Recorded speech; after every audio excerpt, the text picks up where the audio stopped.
Hello, everybody. I'm Bob Mayne from the Handgun World Podcast, and joining me is Ben Branam with the Modern Self-Protection Podcast, and today we're going to talk about open carry gear stuff and the how-to of doing it. Yeah, we are the Modern Handgunners together. So, in part one, we talked about our opinions about open carry. We answered a viewer's question about whether there was any evidence or facts that it's detrimental to open carry. So go back and watch part one or listen to part one if you haven't done it already. So let's talk about gear that can be or should not be maybe used for open carry. You want to start? Just because you can do something doesn't mean you should do something. Right. I know when the law started here in Texas, they were talking about making a retention device the law. And I kind of almost supported it, besides that, the government's going to screw anything up. They always do. Their definitions and retention and all that. But I am going to go to the should on you here and say, if you're going to open carry, you should have a holster with a retention device. And we used to be able to say, level 1 retention, because level 0 used to be all the holsters that we all carry. This is an inside the waistband holster. There's no strap, there's no nothing. You just pull the gun out and it's just friction that snaps it in and out. Now we're calling that level 1 retention because, I don't know, somebody wanted to freaking change the rules. Damn marketers. But, this is a true level 1 retention holster. I got the Glock in here, and it won't come out unless you push a little button right here that releases the gun. And this one's pretty cool because it's when you get the grip, you push the button and it releases the gun. So I kind of like that one. And this one's a weird holster that takes a bunch of different guns. Really oddball. I had to buy it because it was such an oddball holster, but it still works. It doesn't come out, and that's kind of cool. It's not my favorite, but it works. Anything works. Anything with a retention strap is what you should use. This is old school. Look, a piece of leather, a revolver, same thing. The gun's not coming out. That's old school. Unless you hit the little thumb brake here, and then you can pull the gun right out. This is so that somebody doesn't walk up behind you and just grab your gun and run away with it. And I know all of you out there are thinking, oh, I'll feel it and I'll stop it. No, you won't. I've trained this a bunch in law enforcement where we've had full-on fights for guns and stuff, hitting and spitting and kicking and all that. When it's even a thumb brake retention, it gives you enough time to actually react and get into the fight. When we undid our thumb brake retentions, because I was in the police academy a long time ago, and then we tried it, man, none of us, it was never a fight. That gun would come out from the guy that was trying to take it, and he would just have it. And the guy that was playing the cop, he was just screwed. So don't do that. Don't do it. Thumb brake, this little thing here, gives you the fighting chance if somebody's trying to take your gun. Doesn't mean that you're going to stop them, but it gives you a fighting chance. Without the thumb brake, somebody can walk up and just, by the time you feel it, they have the gun in their hand. Now, does that impede your draw at all? To me, not really. I haven't been able to measure it because it's part of the practice stroke of the draw. And then I do holsters like I'm trying to find my other holster here. My favorite ALS holster. It has this little thumb thing here on it. That's the release. So when the gun's in there, it's solid. And then when I grab my gun from top, my hand just goes to where that release is. And so when I complete my grip, you can see that the holster just kind of pushes off because that's where that little break is. So that was the idea with the thumb brake and stuff, is that when you completed your grip, the gun would just come out. Yes, it will impede your grip, it'll impede you a little bit, maybe 1/10 of a second, 2/10 of a second, somewhere in there, if you're really good. If you're not really good, it might be a second or so. But you know what? If you practice a little bit, it won't impede you at all. And here's your excuse to practice more. You could always use more practice, right? We always need practice for everything. And a free kick for Safariland. I've been using Safariland holsters for over 20 years now. I've never been able to really break one. I have left one in my car and it melted. But other than that, these ALS ones are awesome. It clips in and out. All I got to do is drop the gun in there, and then it's locked in there. It ain't going nowhere.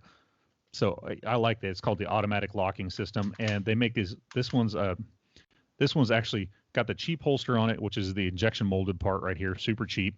And then I put the good leather inside back to put on it. So it's kind of funny. This is almost $100 holster now, but without this extra $35 piece, the holster comes just with this plastic, and they're like 50, 60 bucks. So it's not really out of line. Most of the Safariland holsters, when you buy the good one that's actually molded and everything and not injection molded, that's folded and got all their special huyas on it, it's $120, $130 holster. But when they went to this injection molded, I was like, I bought like 3 of them. So now I've got them everywhere, and I love them. They are the best thing ever. And I've yet to have one melt. The other ones that where they hand kind of formed everything, that's the one that melted in the back of my car one time. Okay. That's not the holster's fault. No. All right, so let's talk about what not to do when you're open carrying. So I don't open carry. So I have a bunch of stuff that should not be used for open carry. I conceal carry. So let's talk about it. First of all, this is an outside the waistband holster. This is a Concealment Solutions. He calls it a Cobra. They're our sponsor, by the way. Check them out at concealmentsolutions.com. You get a 10% discount just by using the coupon code that you find in the show notes. Even though it's outside the waistband, it's meant for concealment, and this one holds it very close to my body. But still, here's the problem for open carry is it comes out just way too easy. They're going to get that gun out before I can stop them from doing it. It really has no retention in my mind. Now, legally, this is lawful. That's what's interesting. The way the law is written, at least here in Texas, this is lawful, this holster with no retention, even though, because it kind of has retention according to the people who defined retention. Well, even then, they took that part of the law out, the retention part. Yeah. So it just says, it says a shoulder, holster on your belt. Yeah, it says a shoulder or belt holster. Or a belt holster. Or, no, a shoulder holster or a holster attached to your belt, I think is the wording in the law. And this is a holster attached to the belt. It's a horribly, horribly worded law.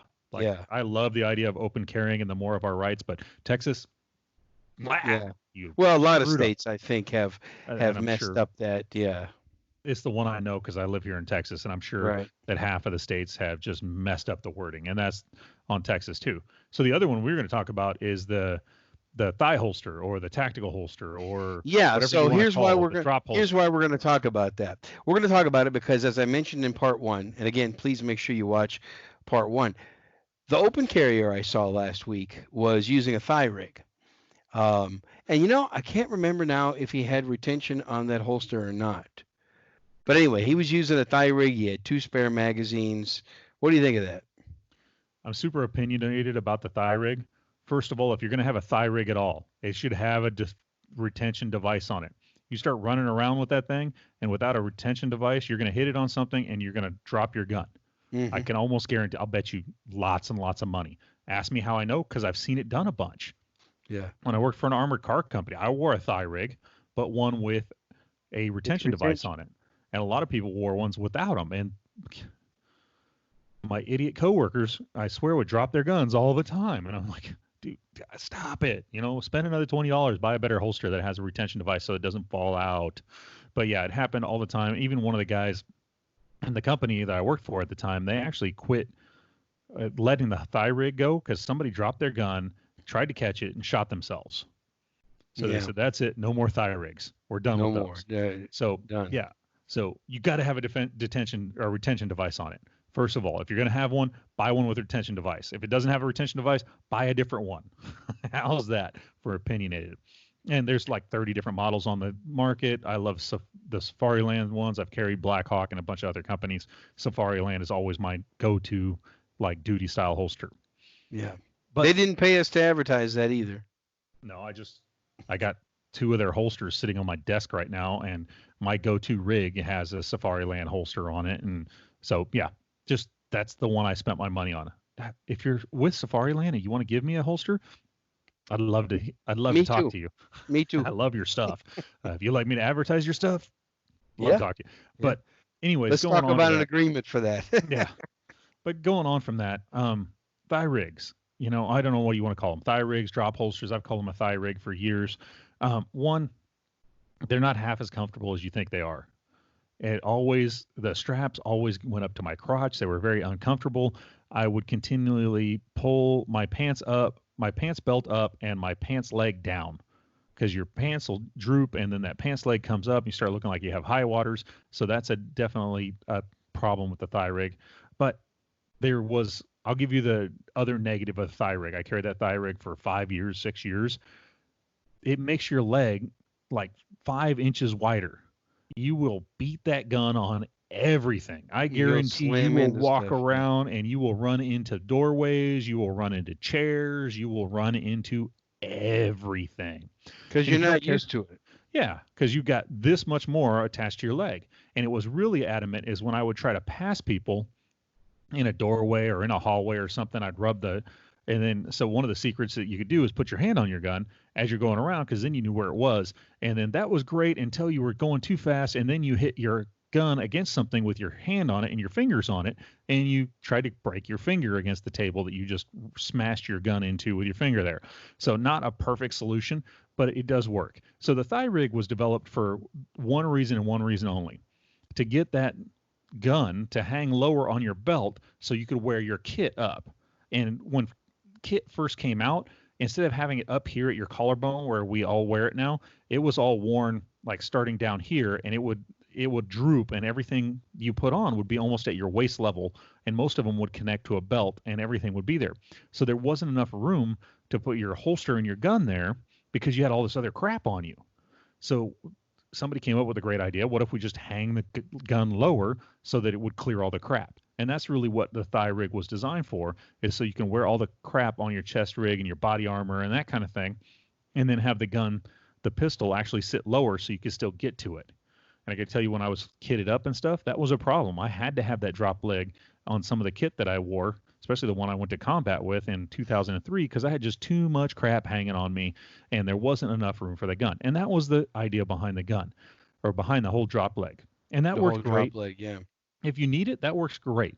The other thing that we kind of found out, here's another negative to the drop leg, and I haven't had consequences, and hopefully I won't as I get older, but a lot of cops, the law enforcement started authorizing the thigh rig forever, and guys would just wear them as part of their uniform because they thought they were cooler, and yeah, even cops do, yeah, it's cooler. And they were starting to come up with knee problems and shin problems on that one side, and they'd start to get this gimp to them on one side, and it was causing problems for them after 10 or 20 years of wearing that thing every single day.